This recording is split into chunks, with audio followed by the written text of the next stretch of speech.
Greetings, diners, and welcome to another edition of the Collapse Cafe here on the Doomstead Diner. Today I'm welcoming my friends, my old friends, a different crew this week a little bit than last couple of weeks. I've got, from the right of your screen, Norman Paget with me. Norman wrote the book The End of More, and also has done some blogging in the past, and we'll be doing some more blogging moving into the future. We'll be talking about that in a little bit as well, after we run through a few other topics that have come up lately. After him is Steve Ludlam.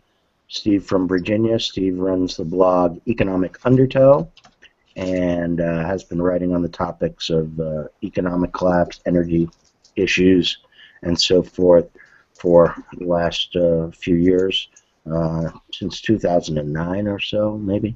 I'm not sure exactly the date that he started his blog.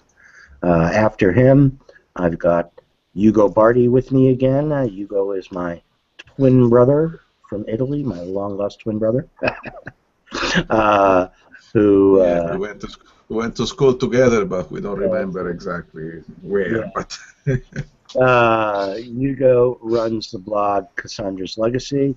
He has a couple of other blogs as well that concern themselves with slightly different focuses or foci on the topics of collapse that we'll talk about as we move later into the program, so that people know what places they might want to visit as they investigate for themselves the stuff that we have been looking at for the last few years. Myself, I'm R.E. I run the blog The Doomstead Diner, and I also now have a YouTube channel as well that houses all of these videos, plus others, many more, and a radio show that I have on SoundCloud, but that also is moving more to YouTube for discussion of these ideas. All right, so that's the crew that's here today. And when I started this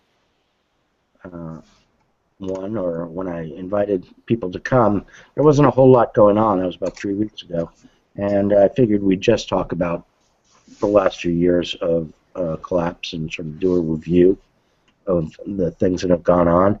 But things perked up in the last 3 weeks. First, we started to see a major crash in the stock market, and that's the first topic that I want to talk about, which is how that business is impacting on everybody outside. You know, not just the investors and the people who have their money in the markets, but how that stuff impacts everybody else. Steve, you want to give us your thoughts on what's going on in the markets and how that's progressing, where it might be going? Well, you start, you got the macro and you got the micro. And, you know, on a micro level, the problems are concentrated, you know, first in the energy business, and in the banks who lent money to the energy business, pharmaceuticals and technology. You know, pharmaceuticals have been getting a bad rep because of people like Martin Shkreli, that basically crooks, and you know, it's not a sustainable business plan to blatantly rip off your customer. You have to do a little bit of subtlety. So people don't really think there's much to the investors. When I say people, I mean investors. They don't really think much of some of these companies. It's been tarring the entire pharmaceutical, medical supply racket with a broad brush. The tech industry, a lot of these companies like LinkedIn, you know, they don't have a you know, they're not like the old school companies that made a lot of products that they can sell. So the non-product tech companies are taking it in the neck, and then you have the banks have taken it in the neck. And one of the problems with the banks is there's been all this concept, you know, all this talk about bail-ins and you know, cashless society and negative interest rates, and all these things are poison to the banks. And you know, people that have shares in the banks, they say, well, you know, if there's a trouble in the bank, I'm going to get bailed in, and I'm going to get wiped out. And if I lend to the bank, My bonds are going to be turned into worthless stocks, so I'm going to just get out. So, of course, as the investors get out of the banks, and that causes their capital position erodes. It's a self-feeding process. So, on a micro level, the banks are just getting hammered because of all these stupid policies that, central bankers and economists and whatnot keep coming up with. And then you got the energy business. It's a classic peak oil scheme. The only thing that's a question mark about it is, why are prices going down instead of going up? And I think you can tell the answer to that by looking at all the analysis. Almost every article, every word that's written about the oil industry is a conversation about production, how we're getting too much, or pulling too much out of the ground, or extraction, or this, that, and the other. That's to do with the companies. That has nothing to do, not a word, about the customers who have to pay for every drop of oil that comes out of the ground. So the customers are broke, and there's no cash flow for these drillers, particularly the ones that are overexposed. So on the micro side. The macro side is that, the whole economy is a Ponzi scheme. So this is what happens when Ponzi schemes Yeah, the Ponzi aspect of it, and the fact that it's kind of all built on growth to begin with, the financial system, the industrial apparatus system, all this stuff requires growth to keep on going, and it's sort of tried to manufacture growth by manufacturing more credit, expanding the credit supply, but expanding the credit supply doesn't really expand the actual resource supply. And nor does it necessarily expand the ability of the end customer, as you said, Steve, to be able to purchase the goods. Hugo, what are your thoughts on the current problems going on with the stock market in particular? Well, it's difficult to me to speak about financial stuff, but I can tell you that here in Italy the situation is very difficult. People are afraid, banks are collapsing, and once people were used to think, well, the government will bail us, they will help us. It is even written in the constitution of the Italian Republic. The government should support small investors, but it doesn't seem to be happening. The government said, well, we may anyway, a very difficult situation. So the situation is it's a bit nervous, let me say that, no more than that. Clearly we risk to see, and in my opinion we are going to see a few banks collapsing in Europe. That's very probable. Maybe there will be some way to save them in some form, but I'm not optimistic about that, assuming that it is optimistic to think that banks deserve to be saved unless you have your savings in them, in which case you're very interested in saving them, but in general I'm not sure. So that's what I can say from my viewpoint here in Italy. Yeah, that there's a double-edged sword that goes on with the savings of the bank idea, which is people do have their savings in there, and actually the way your deposits are viewed is as a unsecured loan to the bank. So in those bail-in situations, it becomes possible for them to just say, sorry, we needed your money to pay off the senior bondholders, and you don't have anything left. So individuals do have a stake in not seeing the banking system collapse. But on the other hand, there's the fact that the banking system is essentially stealing everybody blind, and is in large part, because of the way they do their finance, is in large part responsible for the situation that we're in. So it's damned if you do, damned if you don't. Norman, thoughts on the financial situation, maybe from your perspective in the UK, how the money and the stocks and all that's going, people's pension funds, and you're probably a pensioner yourself, so. Yes, I am. I'm watching it every day. I think the most interesting bit in the last well, the last 2 weeks, is the fact that gold has gone up by $100 an ounce, which is always a very bad sign because everybody is panicking into gold now. It must be. It's suddenly shot up. The price of gold has shot up that much in the last 2 to 3 weeks, something like that, which is a sure sign that people have got nowhere else to put. And as far as finance and banking and living is concerned, the middle class are just being squeezed, and they're fighting to live. So they've got no money to spend on anything other than basic living, as far as I can see. Rental, mortgages, stuff like that are sucking in people's cash. So there's no spare cash to spend on stuff which would keep the economy ticking over. They're not spending in order to provide jobs and work for everybody else. Yeah, and that aspect of spending and so forth, it all kind of comes back around to the oil prices, and we've seen this enormous crash in the oil prices. And myself, I just went out and filled up my tank with gas, first time all winter. I don't use much. I mostly use my little electric scooter to get around. So I'm down to filling up my tank maybe 2 times a year or 3 times a year at the most, because I use my vehicle so little. But I went, and for the first time, the price of gas at the pump here in Alaska was below $2 a gallon. I paid $1.99 a gallon for gas. In a decade of time since I had moved up here, it has never been below $2, and only rarely was it below $3. And for probably most of 2010, 2011, I was paying over $4 a gallon up here. We have a slightly upscaled cost for things here versus the lower 48, but I just measure it on my own scale of Alaska.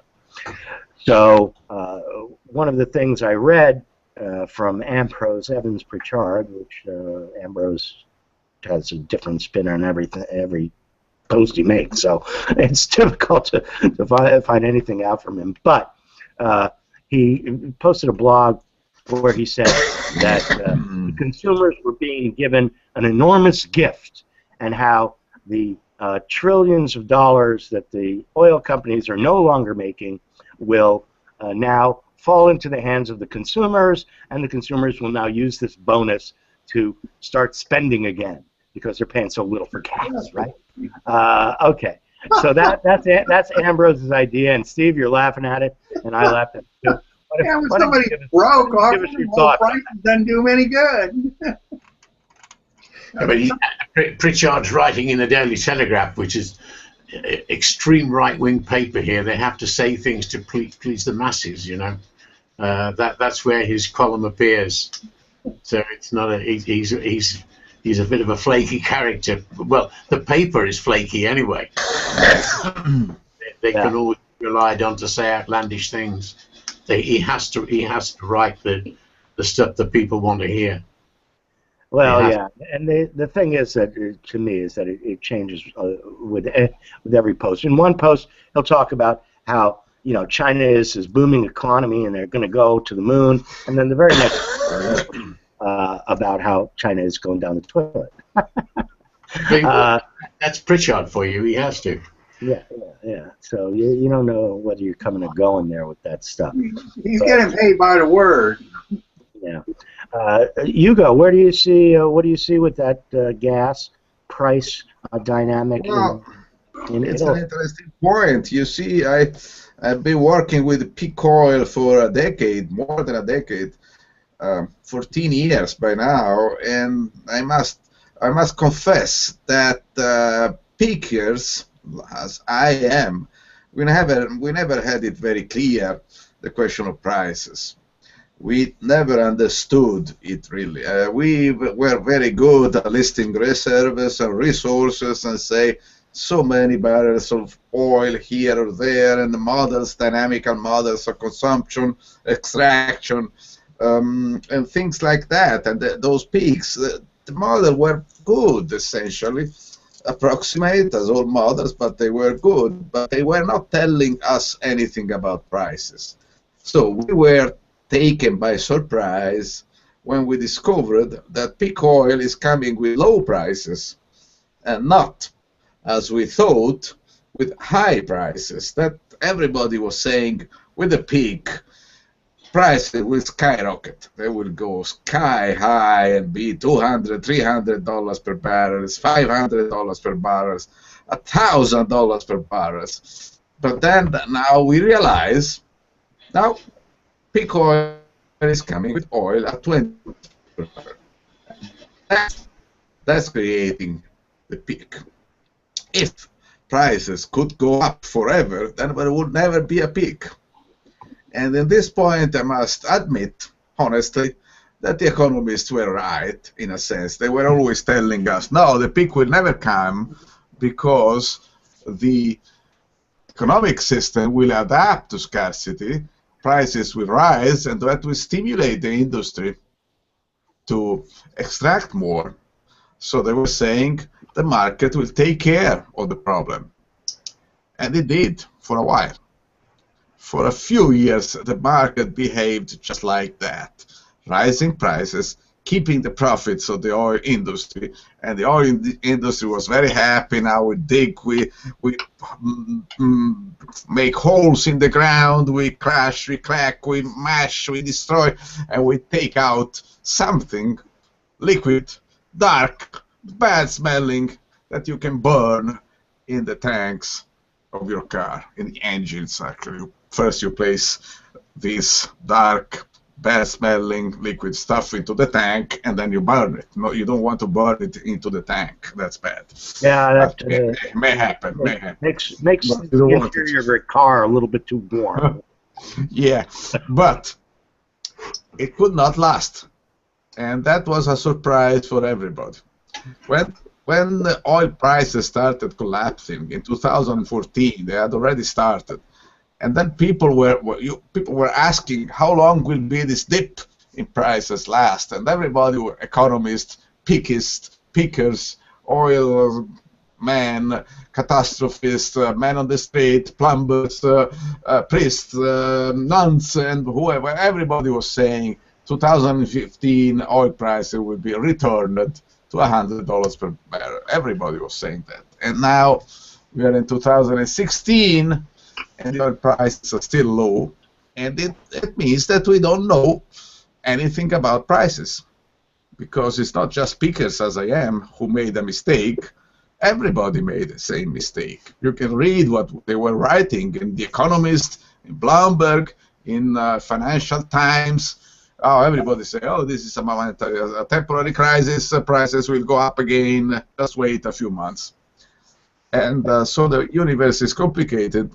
And now we know that there are gravitational waves, but we still cannot understand oil prices.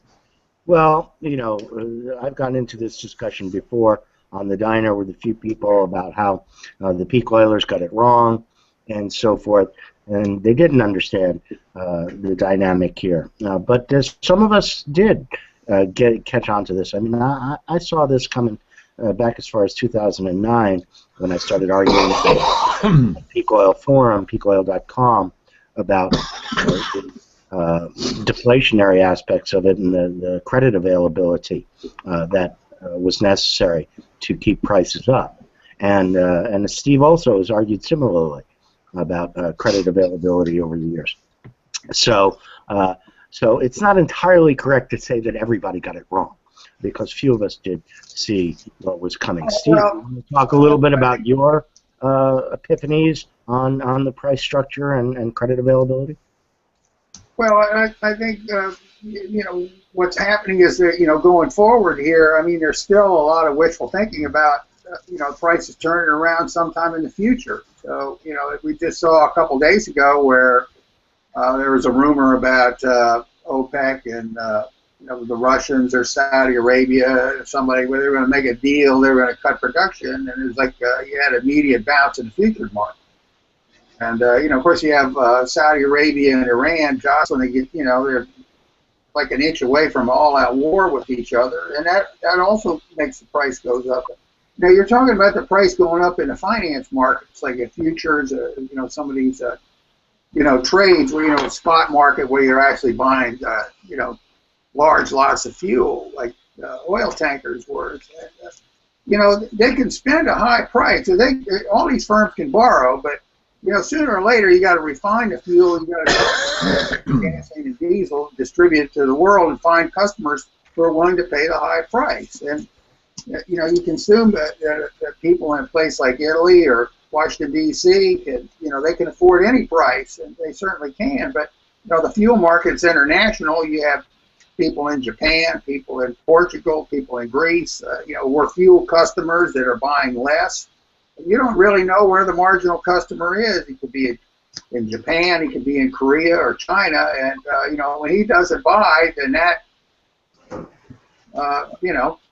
there's no bid for fuel. You cannot support the high price for the drillers if the customers can't come up with a fund. So that's and it's something that's ongoing. I mean, there's nothing on the horizon I can see where the customers are going to get wealthy enough where they can pay the high price.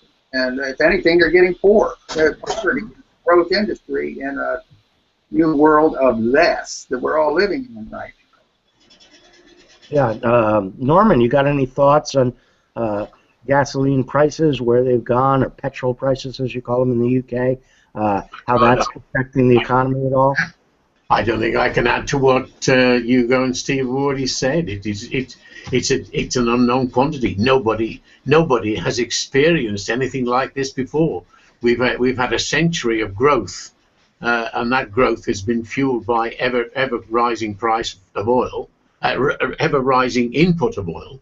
Not necessarily rising price. It's the input of oil driving a debt-driven economy. Now we are in uncharted territory. That's it. It is literally unknown territory. We don't know where we're going. The people chatting on here now don't know. We don't know where. Nobody knows where we're going. The politicians don't know it. All these. I watched the presidential election in the USA, and it's just a talk shop. They don't know where it's going. No one does. They probably know the least about where it's going. Yeah, you're probably right. They know the least. All they can do is insult each other and score points off each other and worry about some vague religious factor or something or other. I don't know. Ignoring the economy in general terms and the fact that the economy is going down the pan, which it is. My worry about the USA is quite frankly a god-bothering president and a god-bothering government, which will drive the economy into very strange waters because they don't know where they're headed. They really don't know. Yeah, the world.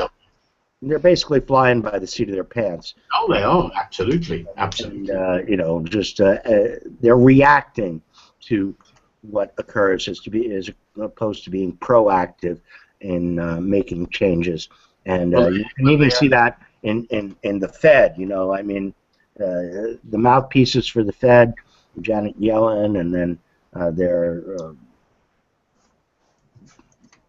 mouthpieces like John Hilsenrath, the Wall Street Journal, and so forth.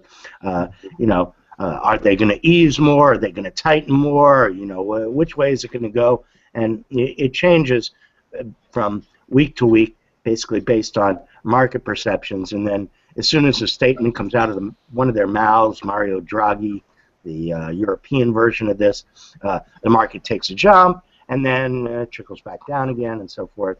And so you have this constant effect of them jawboning the problems, but no real solutions to the problems are ever talked about. And frankly, what's not talked about is the underlying causes of the problems. I think one of the best, the most telling points on this was on Saturday. A friend of mine, I don't really know the guy, but he's Italian, and he's an Italian banker working in London with a scientist wife. They're both Italians. He sold his £1.5 million house in London and well, on the outskirts of London, and bought 10 acres in Costa Rica with his wife and 3 kids, and just gone. That's it. He's just up stakes and gone. Now you've got a scientist wife and a banker husband. Now you've got both the best of both worlds there, and he's just decided to up and go because there's nothing he can do. He doesn't know where it's going, and his best option is just to clear out and try and save himself on it's on an island off Costa Rica. Mm-hmm. Well, so it says an awful lot, you know. That's the name for our blog, the Doomstead Diner. Yes. Doomsteads are places that are, you know, way out there, away from industrial society, as far away as you can get, and trying to be self-sufficient and all the rest of that. That's the whole idea of doomsteading. And the diner aspect comes from, you know, talking and different issues and so forth. You ever been in a diner or a bar? You know, you talk about stuff. So that's the etiology of the Doomstead Diner name. And Henri, you're already in a doomstead. I mean, you can't get any farther away stay on planet Earth to be in Alaska. Yeah. Well, actually, the part of Alaska that I'm in is, you know, pretty. You know, it's sort of a micro version of the kind of suburban communities that you get. We got the same. You know, we got a Walmart. We got all that. We got roadways, and you know, when things go south around here, it'll be better than the lower 48. I will say that because we have a lot of ability for self-sufficiency that's not available down there. But I'm not living in the bush. So you know, that aspect is not there. But I want to move on from there to another aspect or a sort of cascading aspect of the gas prices, the energy prices, the banking crisis, and that is the banking crisis that's ongoing. You've got a couple of major banks, Deutsche Bank in particular. The German bank is one of the largest banks in the world that has been, their CEO has been jawboning that, oh yeah, no problem, Deutsche Bank is safe. And you recently had the German finance minister, Wolfgang Strudel. I know his real name is Schaubel, but I like to call him Strudel. Wolfgang Strudel saying, oh yeah, you know, Deutsche Bank is safe, etc. And of course, you know, these statements coming out of major politicians and CEOs' mouths, as soon as they start saying how safe a bank is, that lets you know that the bank is in deep fucking trouble. So just some thoughts from you guys on the banking situation, where that might be going. Which banks might be go first besides D-Bank? Credit Suisse is in trouble, Barclays is in trouble, and how contagion might play out with the banking problems. I'll start again with Hugo on this one. Hugo?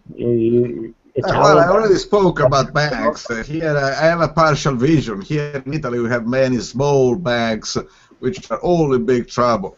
And it seems that some large banks have been mismanaged, and so they are also in trouble, and some are in a relatively safe position. I think it is the same everywhere in Europe. Some institutions seem to be more solid than others, but if the crisis comes and it is real bad, then I'm not sure who could be saved. And if any bank would survive, I mean, at least in the form that we understand banks are, because there is a lot of strange things happening here in Europe, like talking about eliminating cash. I don't know if you heard about that. I don't know if it is an idea that exists in the United States. Yeah, I have a couple of rants up on that one. War on cash. That's a good thing to rant about, because if your money is all in the form of bits, and these bits are controlled by the government, then the government has absolute power on you. And I honestly I am scared, because already here in Italy, in Europe, we have a possibility to have to transform our cell phones into banking machines, into credit cards, so you can pay in a shop just by showing your cell phone. But the cell phone is something so complicated, so difficult, so um, idiosyncratic, that I'm not sure I will ever want to use a cell phone to pay my grocery bill. And that would mean to give to whoever controls these kind of things an enormous power. Yeah, But I'm afraid that we are going in that direction. And also another thing they have been discussing, just to finish, is negative interest. That would mean that you give the money to the bank, and the bank shrinks it slowly, slowly, until there is nothing left. yeah. These, I ranted on this at length already, which viewers are free to go here on the YouTube channel. The, the the technology of digital currency that we need to rely on for these ideas to work, the cell phones, the electric grid itself. I mean, when the grid goes down, then the lights go out, the point of sale terminals go out. How does anybody buy anything, when the lights are out? And if it's for an hour or two, maybe not too big a deal, unless you just happen to be at the grocery store with your cart full. When the power goes down, you can't pay for anything. But and not too bad. But what happens when the power's out for a week or something in an ice storm? And what happens when the power is out for a month, or permanently? So it's relying on a lot of infrastructure, a lot of technology, and there's a hubris involved here when you talk about this, that all this shit is going to be with us in perpetuity, and we're going to be able to use these things in perpetuity. But on the issue of cashless here in the fascist states of America, I recently read an article about FedCoin, which is the government version of Bitcoin using the blockchain technology, except slightly different. The number of coins, FedCoins, would not be limited as Bitcoins are in terms of their total number and availability. Steve, have you heard anything about FedCoin? Yeah, and I think conceptually, I think it's a good idea, but the fact that it's coming from the government wants to have control and power. It wants to centralize everything. You get things like this. The problem with currency, which is paper money and coins, is that it enables the person who has them to be their own bank, and that's one reason why the government and the central bank don't really like that sort of thing. They want to be the bank. They want to be in charge. They want everything to come from them and their friends in finance. They don't want to have people acting on their own. They don't want to have individuals be in their own bank. It's another reason why they don't like gold. All these things, allow an individual to act on their own without having to depend on the government. So you have to kind of keep that in mind when you think about things like. Again, I think it's a good idea, where the government sets up a Bitcoin blockchain type of technology so that people can be their own bank. So they don't have to keep their money on deposit in a bank. They can keep their money on deposit in their own pocket in a certain kind of way. I mean, that's what you can do with cash. You keep it in a grocery bag in the corner, and you don't need a bank. And but since the government's proposing this, I'm not really sure that there's anything really to it, because I think the bottom line is that they would want to control it some, the kind of independence that you would have, like say with Bitcoin.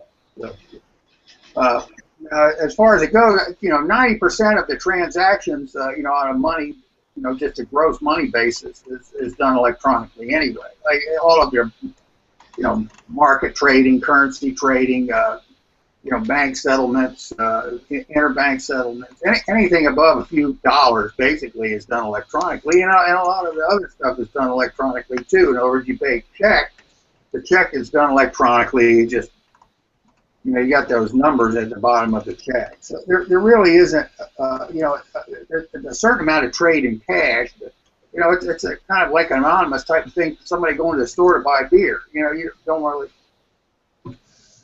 really need a lot of infrastructure for that. If you got cash, you got some coins. So I think there's a lot of people that they don't have the infrastructure. And we got a lot of poor people in this country. America, the richest country in the world, is probably 10% of the people that don't have they might have a phone, but they don't have a bank account. They don't have the financial infrastructure that you need to make the cashless electronic payment thing work. And they use cash. Some people, they don't have any credit.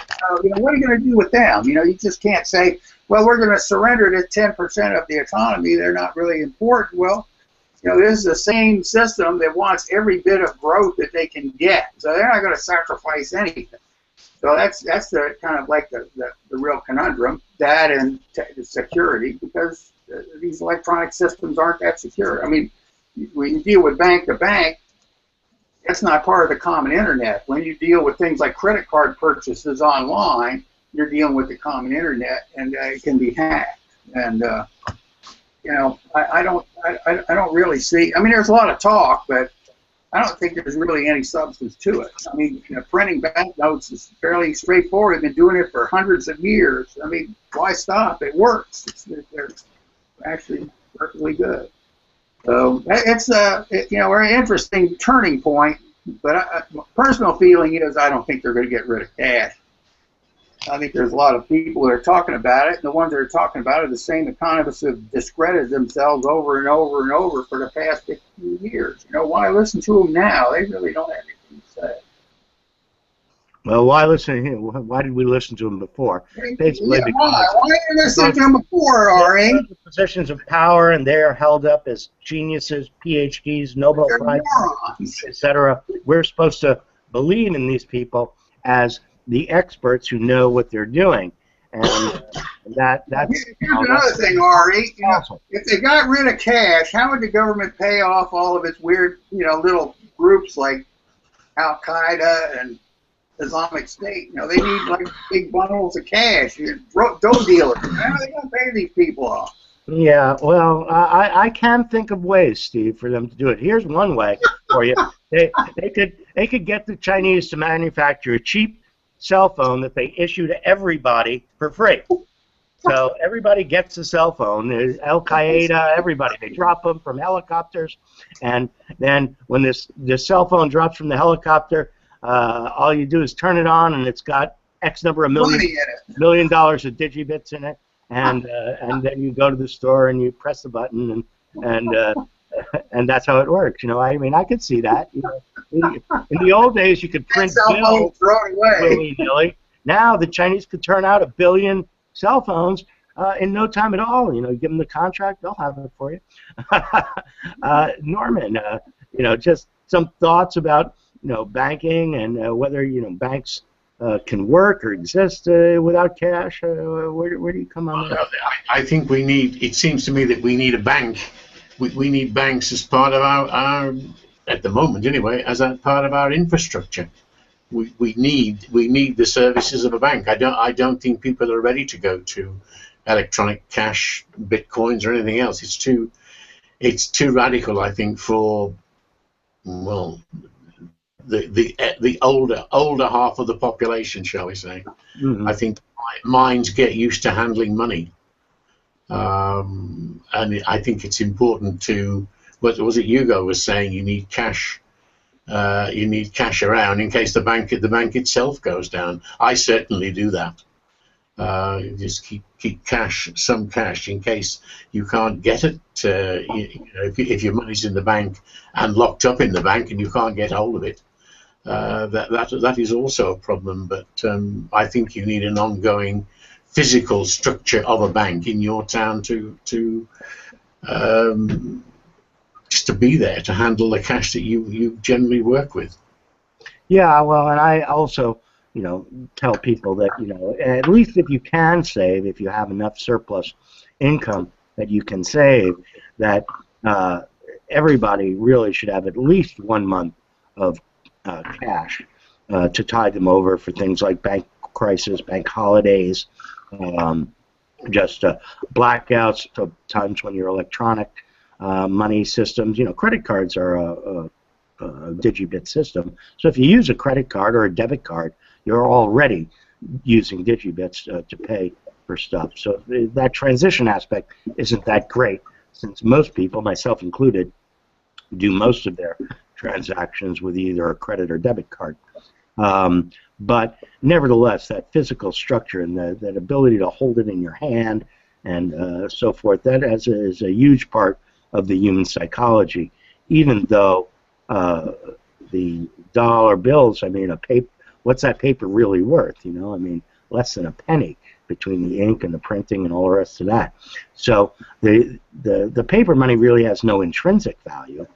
No, I didn't mean it had. I'm talking about the actual structure of the bank, a means by which you can go and transact.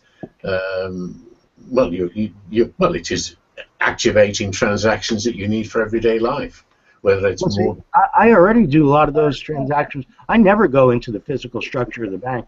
My cell phone has an app on it that I can do transfers from one account to the other. I can do all my bill paying and whatnot. I never have to go to the bank if I don't want to. The only reason I go to the bank is to actually get some cash to have as a backup. That's absolutely the only reason I ever walk into the physical structure of a bank anymore.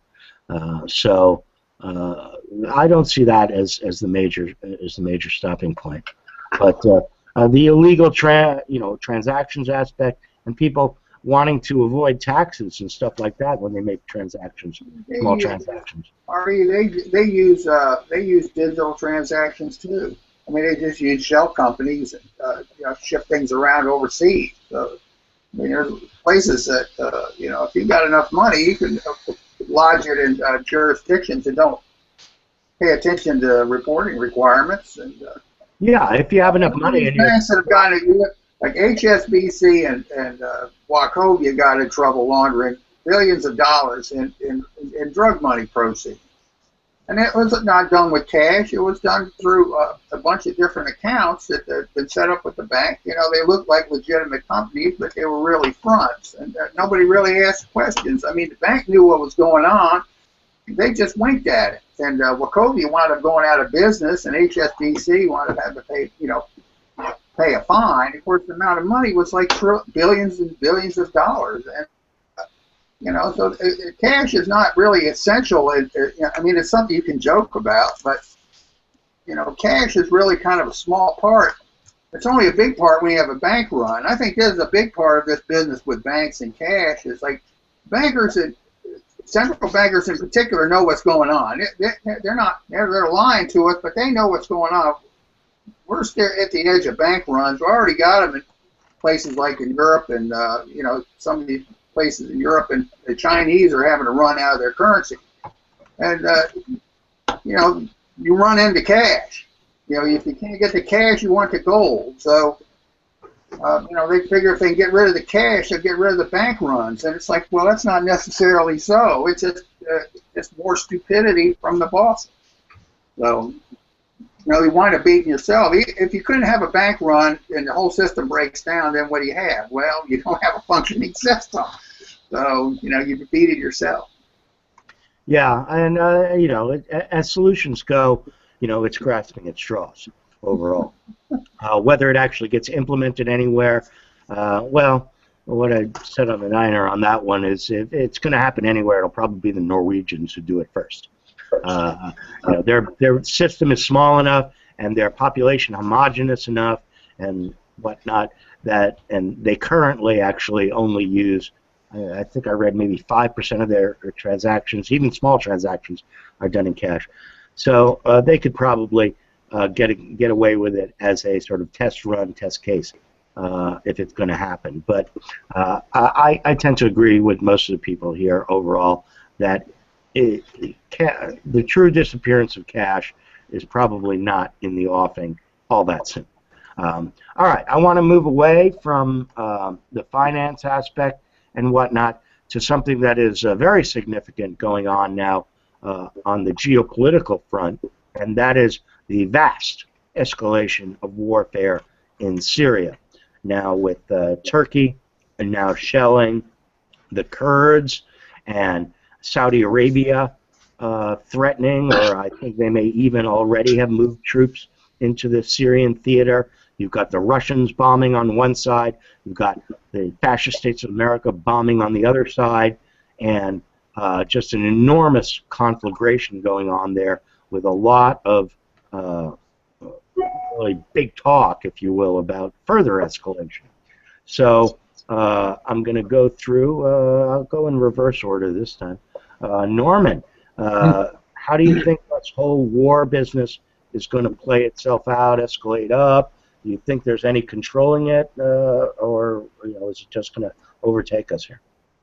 I think it's going to overtake us. I mean, Putin's economy is shaky, so he has to divert attention into warfare. I said this some time ago, that when any ruler is in trouble, he diverts the attention of his people into warfare, which he seems to be doing by he's got Syria as a focus, and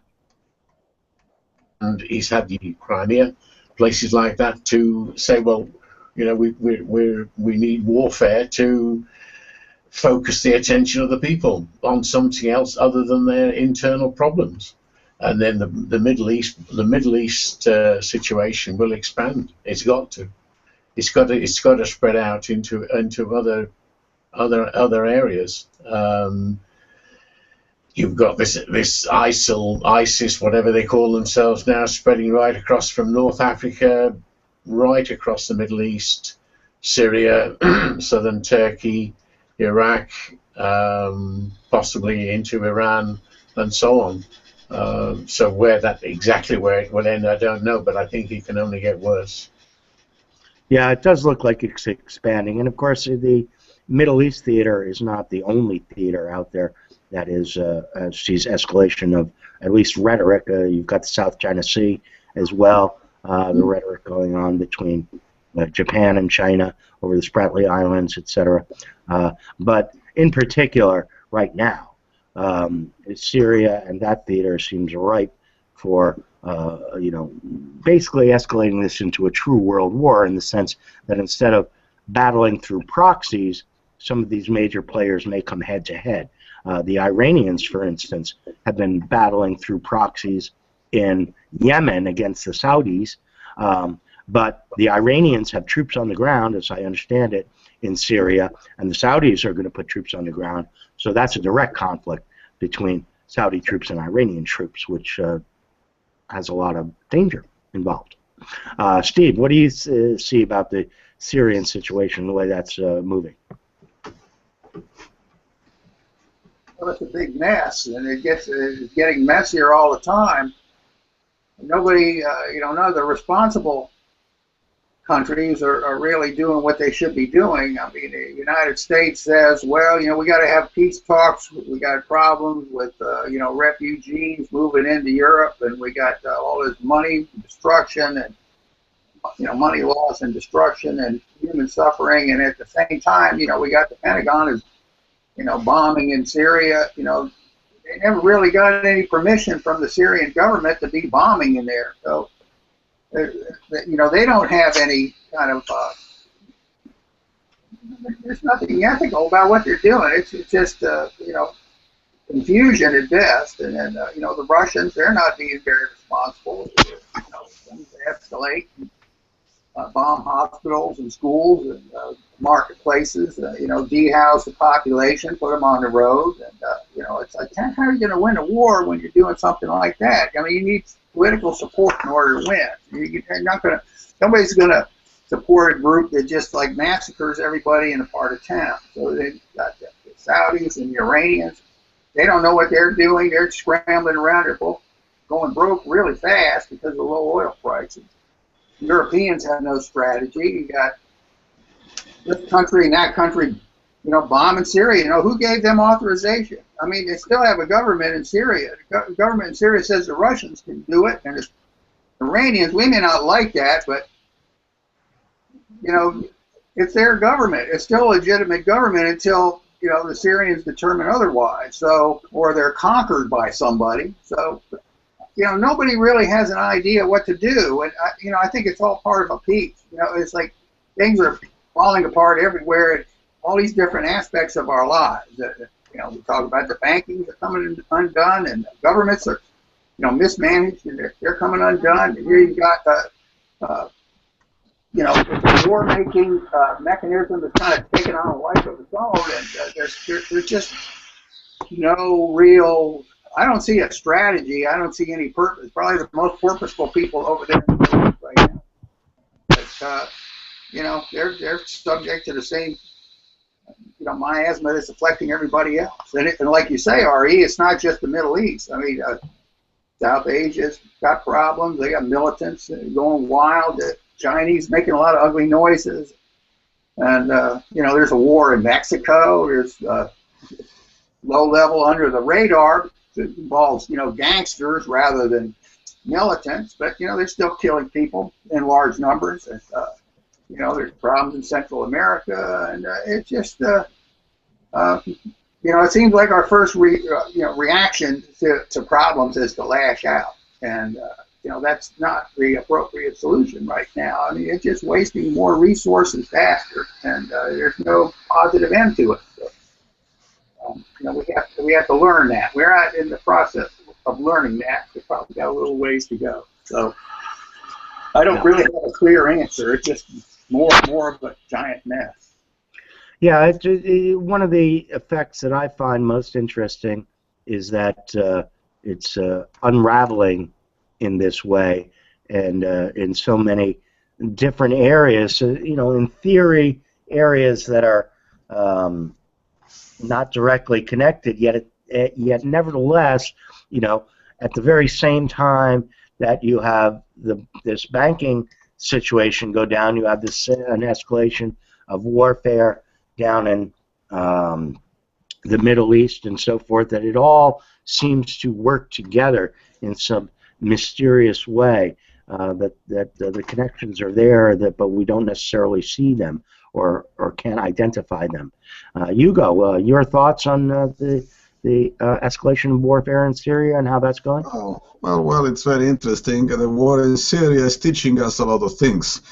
And it is teaching us a lot of things about the role of governments in the entities that we call states, and of which we had a number of spectacular failures recently. So what's happening? A government is a control structure.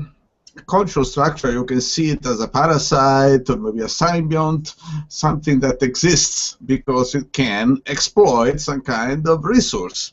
So a government can exist because it taxes its citizens, but the citizens must be somehow willing to pay the government, pay their taxes in exchange for something. So you pay your taxes to your government in the West, where we are, in order to have social security, police, firemen, and some kind of military defense. But in order for a government to provide all that, either a citizen must have something that you can tax, or if you have natural resources, you tax those who exploit the natural resources. So a country like Syria could exist because the government would tax the oil companies which extracted oil from the Syrian territory. Now, what's happening now? The oil is gone in Syria. There's no more any significant amount of oil in Syria, so the government doesn't know who to tax anymore. They try to tax the citizens, but the citizens had no money because they were living off the oil companies too. So the state crumbled, the state collapsed, really. And maybe Mr. Assad, as the president, I think he was elected, maybe, I don't know, whatever, he's a legal president of Syria, maybe he can win this war, but that will not resurrect Syria, which is by now a failed state. It cannot return in the form it was up until a few years ago when they could still extract oil. So that the whole thing is the whole exercise, military exercise, is sort of, feeding frenzy. The sharks, they are disputing about a dead body because Syria is not going to recover ever. So the interesting thing is that this is not true only for Syria. We're going to ask ourselves who or what state, I don't know if we would say what state, yes, would come next. State which exists mainly because they can exploit mineral resources. In my opinion, the next candidate is Saudi Arabia, which is in big, enormous troubles.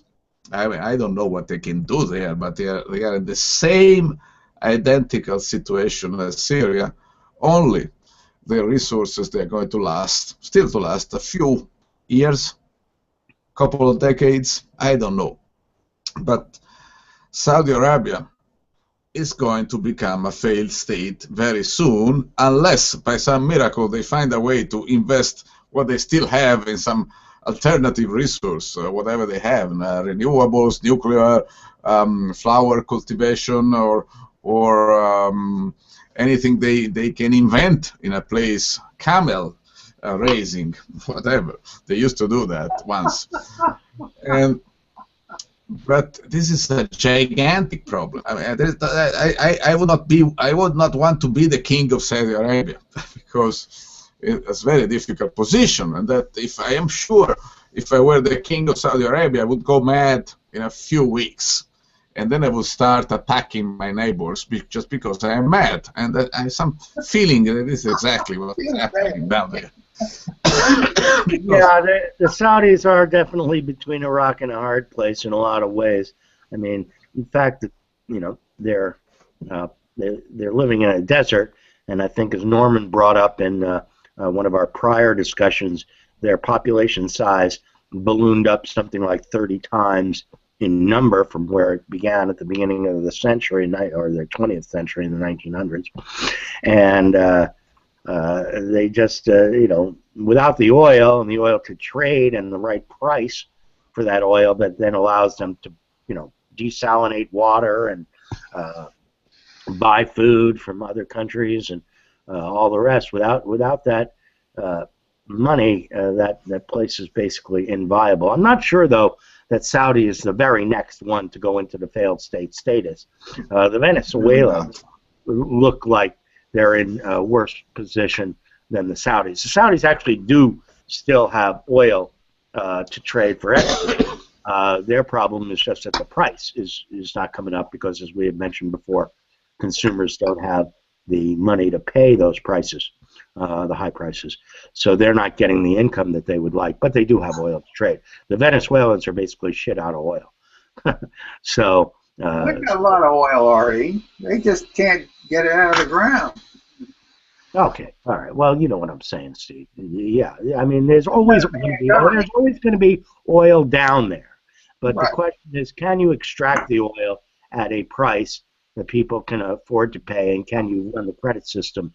It has to run on a downhill thermodynamic energy level, and at some point it doesn't work. There's a flow that stops. Whether there's oil down there or not, it's not coming up if the well, I think one of the problems, you go hit the nail right on the head, and it's kind of in line with these other problems with banks and central banks and politicians. They come across as being, the government in Saudi Arabia comes across as being infallible. They've kind of been anointed by Allah to be a certain way, and they're the repository of Islam. They're the guardians of Mecca and Medina. They're the holy cities of Islam. And, when they,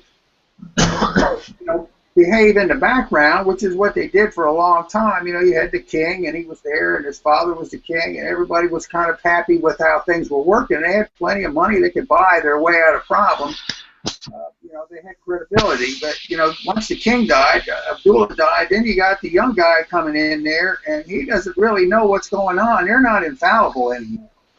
And that makes them really, really vulnerable because not only do you have the external challenges, and there's plenty of them. I mean, it's business with Turkey and Syria and Iran and Houthis and Yemen and all the rest. They have internal problems. We don't hear about them except when they have a mass execution and they cut the heads off like 40 people at a time. That tells me that there's a lot of tension inside the country. That people aren't really happy with the way things are turning out in Riyadh, and that makes the country very vulnerable. Inside, outside. Country can deal with outside, but dealing with inside, that's really hard. So. Yeah, and it's very true that so much is going on inside of these countries that certainly the mainstream media does not report here. And it's not just small countries like, Saudi's not so small, but not just those countries, but major players. We don't really know what's going on internally in Russia. We don't really know what's going on internally in China. And, there is no doubt in my mind that, with all the financial problems that everybody is facing, that everybody, there's just factions within governments, and the Chinese are arresting people in Hong Kong and whatnot. So there's stuff going on out there that we're not aware of, and we'll never be aware of really until well after the fact, if ever. So all you see is the occasional external thing, like a lot of beheadings, or somebody like Erdogan goes and says, basically unilaterally that I'm going to start shelling, whether my allies agree with it or not. I see the Americans doing the same thing. Americans fly halfway around the world and bomb someplace in Syria. Say, well, why can't we do the same thing? Right, exactly. Yeah, everybody's operating independently, and this idea that there's alliances that are working together these days, they fall apart as fast as they are created. So okay, well, we've been through the major events of the last few weeks, which are going who the fuck knows where, and there will probably be a whole lot more to talk about in the future. But I just want to close today's episode of the Collapse Cafe by reviewing a little bit about what each of us has been doing over the last few years, our blogging, and where the state of blogging in general, what means and methods there are for communicating these things to the general public. We still are a relatively small group of people and with a relatively small total readership, listenership, and so forth.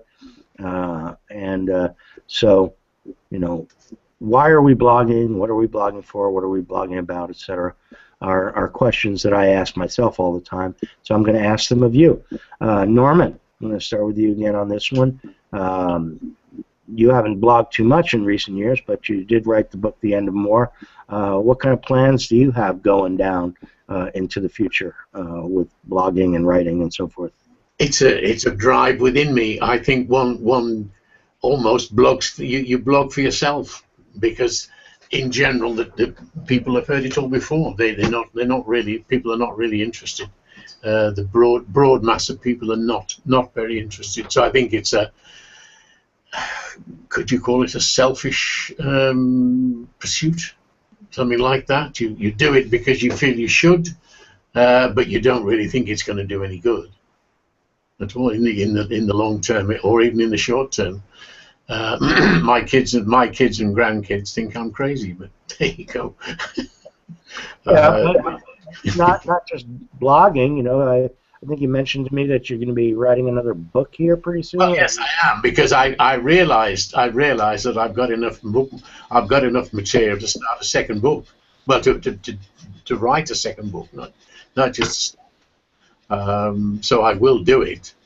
I'd like it to make a fortune, but it isn't going to.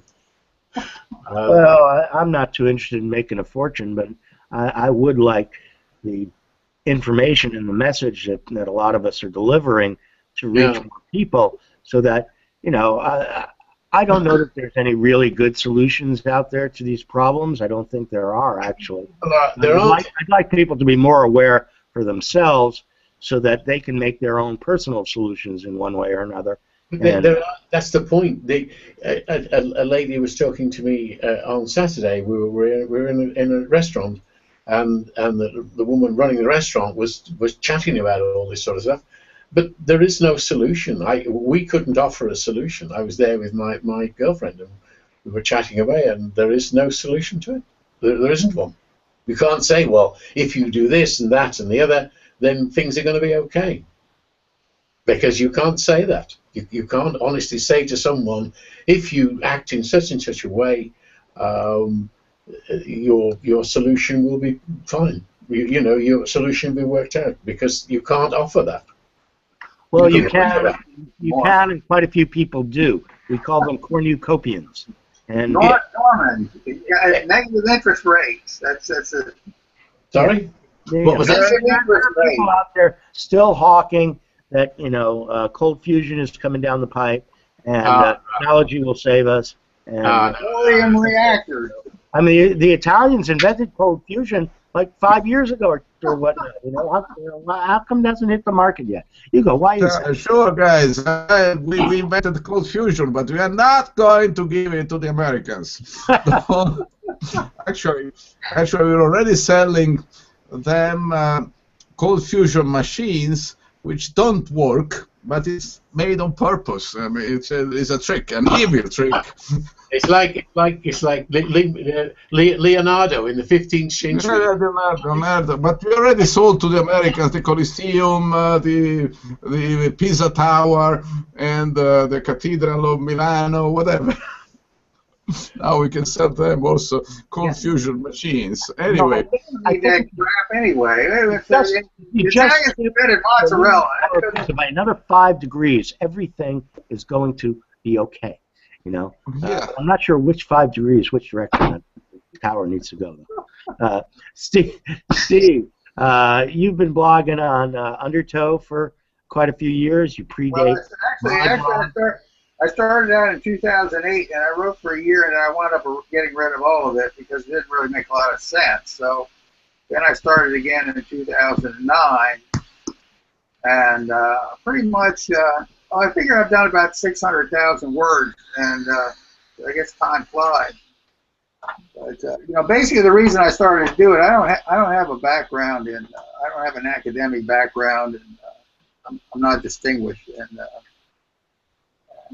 so I kind of started the whole project kind of like get my thoughts better organized, and it's been a real learning experience for me, and I've made a lot of mistakes, but I've met a lot of interesting people too, present company included. So, I think the next step, I mean, you can blog for a while, and then you have to move on to something else. So what I want to do, what I've been working on is to actually make a book and see if I can't get it published. And I think if I do that, then, because there's a lot of blogs, there's billions of them out there. Most of them are trivial, but I think it's necessary to, to publish. And that's what I want to do next. Have an editor and somebody tell me I suck, and not going to publish it. And go through that whole rejection slips and all that. So that's probably next in the cards for me. Mm-hmm. Okay, well that's a good goal or a good direction to be going. I know that the book publishing method is traditional, and a lot of people tend to have more respect, if you will, for traditionally published books than for people who publish themselves on blogs. And actually, Hugo and I had a discussion about this with respect to scientific journals. And maybe Hugo, before you go into that, you might expound on that aspect of getting information out in journals, self-publishing versus peer-reviewed publishing and so forth, as their problems. Hugo, you want to talk a little bit about that? Maybe, yes. There are a lot of things going on in the internet because it is changing all the time, as everybody knows. and every year there is a revolution. So we're talking about blogs, we are talking about social media, we're talking about YouTube channels, we're talking about many things. My interpretation of the whole thing is that the internet is becoming a little bit like a small village. Imagine that you're living in a small village, say 100 years ago, 200 years ago. Then you go around, you meet your friends in the street and you chat, hello, how are you? That's Twitter. Then you stop by and you have a discussion, you chat with a friend, you discuss something because you are interested, because you have a good relation with your friend, you respect him, and your friend respects you, and so you have a conversation or something reasonably important, and that's blogging, you see. And then you have these meetings in the streets. People just walk and meet, and that's Facebook. And then and I think blogs are the most important thing in the story, because when you blog, you're looking for people. When you look at blogs, you're looking for people to trust. And if you blog, you have a responsibility in some way to be trustable for the people who read you. So this is an interesting relationship. Twitter I don't like because it goes very short sentences. It's just meeting somebody you never met before in the street, and there is no exchange. So I think there is a sort of structure which is emerging. And that has something to do with scientific information. Because you also need not just people, your peers that you can trust. You need also something at a higher level, something that you know that can be trusted, not because it is a friend, but because it comes from a respected source. And if you are in a village, you would think of the church. You go to church to listen to the priest who tells you about the Gospels, or the Bible, or the Quran, or whatever. At the madrasa, if you go to the Islamic school. So, and that, in our time, is what scientific journals are. They are a higher level source of information that somehow has to be validated by a recognizable institution, which is a university, a scientific publisher, the whole scientific establishment, if there will still be a scientific establishment in a few years from now, maybe. And that's the point. I think we have, as scientists, we have made a big mistake. We thought we could convince people just by showing them that debating with them doesn't work. I am a scientist by trade. I don't know if I were engaged in a debate with Donald Trump, how well I would fare. How do you think, you gentlemen? How would you manage such a debate? It's the eye of the beholder. You go there. Hey, you want to take a shower afterward? Yeah, that's for sure. That's for sure. So I think I sure would like to go up against the Donald. Okay, you could do maybe it. Well, I can pitch expletives with the best of it. Yeah, I'm not sure I could win such a debate. Well, I could try, but oh, come on. So I think that's we're seeing some kind of structuration going on. It's if we can keep the internet for 50 more years, I think it will settle into something that makes some sense. And even Donald Trump will disappear in some way, but for the time being we have to cope with the internet as it is and with Donald Trump as he is. Yeah, one can only hope for the future. But besides that aspect of the publication media and the way the information is getting dispersed, just for yourself, your own blogs, you got Cassandra's Legacy back. It was Resource Crisis for a while, but you've got some other blogs too that you're running. Can you tell us a little bit about that before we leave the air today?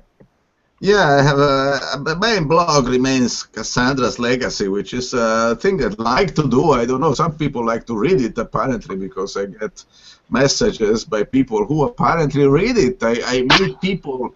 I was in France yesterday, and I was at a meeting, and people told me, well, but you said, but you you said something in your blog a few months ago, and okay, so somebody reads my blog. It's fantastic, and that's good. I think I with a blog, you cannot start with a blog and make a bestseller. That doesn't work. A blog grows very slowly, but that's not the way to do. But anyway, my blog sort of spawned smaller blogs. One is about the Seneca collapse, which is about the fact, the idea that things need a lot of time to grow, but they collapse very fast. So we have this new blog which is called the Seneca effect. And then I have another blog which is more literary. It deals with the Sumerian literature, art, and mythology, chimeras, and beautiful women, and whatever interests That me. usually sells. Yeah. And my Cassandra gets about 2,000 hits per day, and Chimeras about 50. So it's not a very popular blog, but it's fun to do. Yeah, he also mentioned a blog on the Roman Empire to me. There is a blog on the Roman Empire. It's called A Distant A Mirror. lot of people would like it.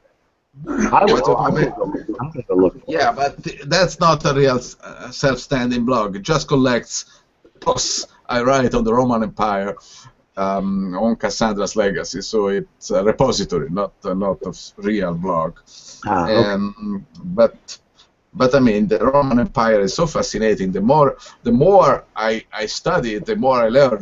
As I told you, I was in Paris yesterday, and they gave a talk which was titled "The Soft Belly of the Western Empire."